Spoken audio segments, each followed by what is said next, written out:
আমার পরীক্ষা হয়ে গেল, দাদা আসতে বললো, গেটের সামনে দাঁড়াতে বললো, এখনো আসেনি দেখছি।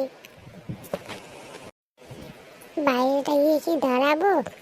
একটু দারোয়ান এসে বলবে দাঁড়িয়ে আছি কেন একা, গোটাই স্কুল তো ফাঁকা হয়ে গেছে।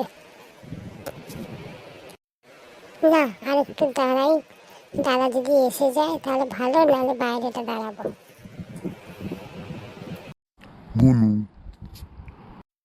ও দাদা, তুমি এসে গেছো?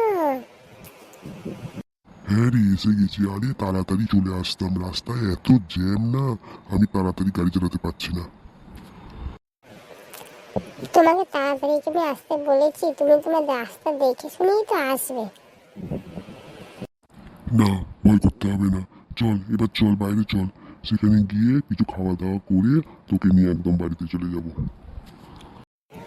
হ্যাঁ, খিদে একটু পেয়েছে, কিন্তু তুমি কি খেয়েছো দাদা? আমিও কিচ্ছু খাইনি, অতটা রাস্তা আমি গাড়ি চালিয়ে আসছি জানি, তুই আমি একসঙ্গে খাবো, খেয়ে বাড়িতে যাব। চল। দাদা, কই পরীক্ষার কথা তো তুমি জিজ্ঞেস করলে না।